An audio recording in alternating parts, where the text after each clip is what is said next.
ang mga tulad naman ni Maribeth para hindi maputol ang laban dahil lang sa gastos.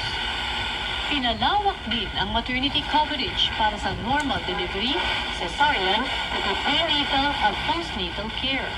Ikalat natin yung balita para alam ng tao kapag may karamdaman sila, meron silang gustong patignan, yung anak nila, whatever, meron silang pupuntahan.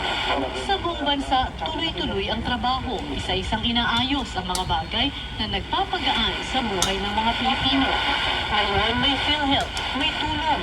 Hindi na ito benepisyo kung hindi ka panatagan para sa bawat pamilyang Pilipino.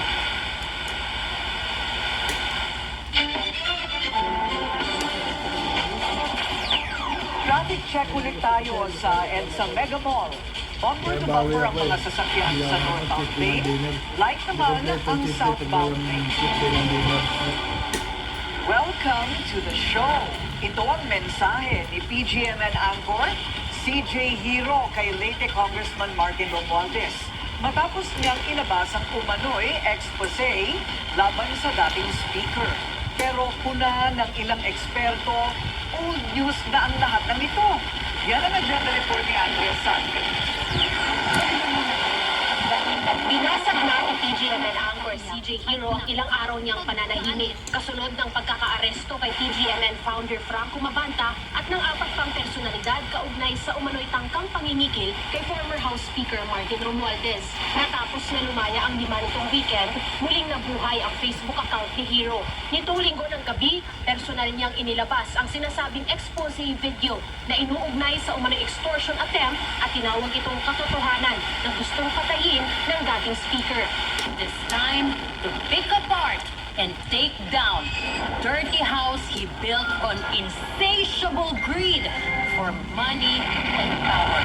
Mabuhay ang Kongreso ng Taumbayan, mabuhay ang Pilipinas. Ferdinand Martin Romualdez, welcome to the show. Laman ng video ang umano'y katiwalian sa kamera mula sa mga napaulat na budget insertions hanggang sa kaugnayan nito sa flood control scam at sa lahat ng ito, itinuturo ng PGMN si Romualdez bilang mastermind. Pero ayon sa isang journalism professor, wala naman daw na ipresentang bagong impormasyon ng PGMN sa pinagmamalaki nitong expose. Sa halip na ito ay investigative piece, naging performative piece ito. At para sabihin ito ay produkto ng periodismo o journalistic output, malaking insulto kung gagamitin yung terminong periodismo dun sa mga tunay na periodista na marunong magbalita at mahusay sa pananaliksik. Noong May 6, nag-issue ang NBI ng subpina laban kay Hiro dahil nga sa kanya umanong papel sa paggawa sa expose video na ginamit sa napaulat na pangingikil. Pero anila walang tumanggap sa dokumento sa mga address na kanilang pinadalhan. Nitong Lunes, tanging mga abogado ni Hiro ang lumutang sa tanggapan ng NBI. She's out of town. Hindi siya nagtatago. Wala siyang dapat itatago.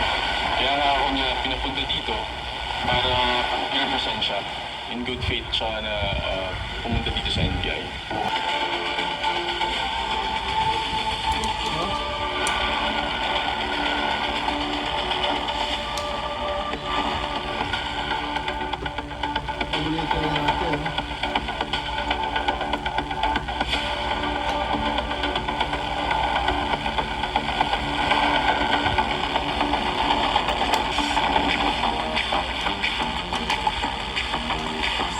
Face card and fashion na naman si Liza Soberano sa 5th Atol Gold Gala. Kumante ng actress na gown from the fan